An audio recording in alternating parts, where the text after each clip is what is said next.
Magtimpla ka ng halo-halo. Halo-halo, yung ano mga ano dyan. Kala ko meron, sabi mo oo. Oo.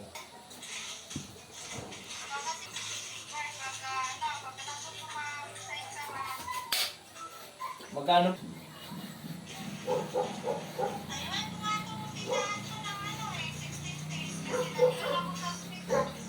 Yun lang. Tawagin daddy kasi di pwedeng solid.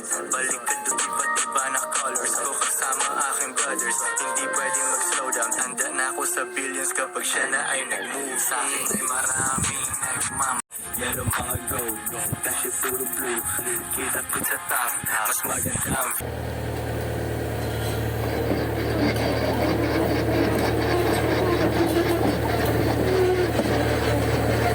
Hop!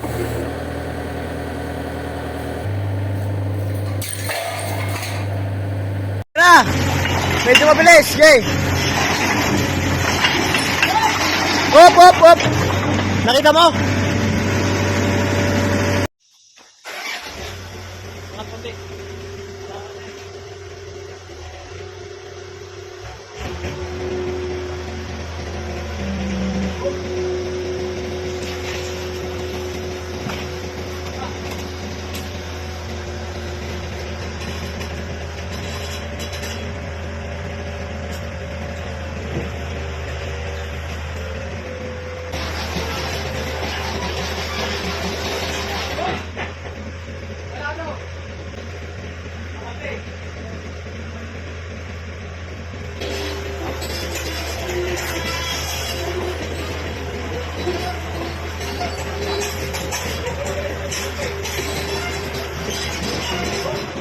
Well, right now, alam niyo ba na grabe na lumapit sa akin itong mga hayop na to. Yung mga bibe, manok, ayun, susunod na nga sila eh. Oo, bakit? Oo, umusunod sa akin oh. Putik. Ayos ah. Alam mo may chicks ah. Oo, ayun oh. Oh, grabe followers ko.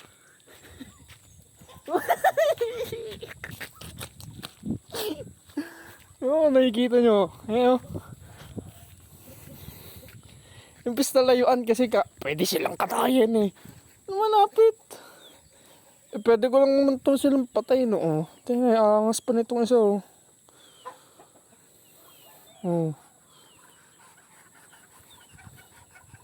Angas mo. Malapit pa.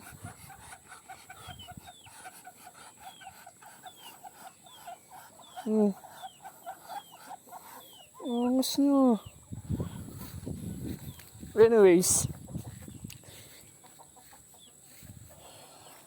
Naisip ko on how long ko gagawin yung pagpaplano, and then dahil hinihintay ko yung right time kasi alam kong merong mas mabilis dito sa process na to, pero once na hindi ko to na-develop yung patience ko, it's either maklik nito yung mabuild ko, hindi yung character, which is baka ego yung mabuild, and that's not what I want. What I want is to please GOD, and at the same time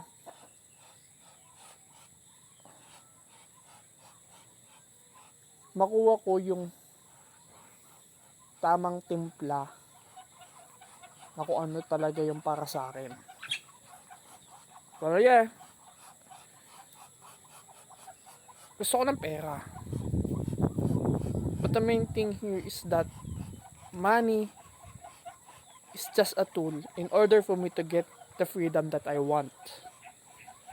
And doon I know na once na achieve ko kung ano yung freedom na nasa utak ko ngayon, alam ko may certain level pa yon, may lalim pa yon, may depth pa, okay?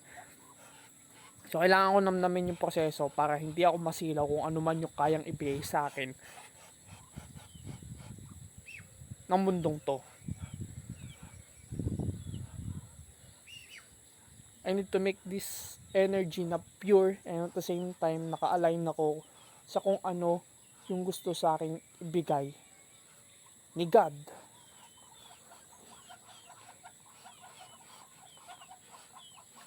Kasi ganun ang diamond. Once na pinwersa ko yan, I'll make it turn into ash. Dahan-dahan pa din yan. In order for that diamond na maging rare, valuable, and represent dapat yung process grabe din, ninanamnam.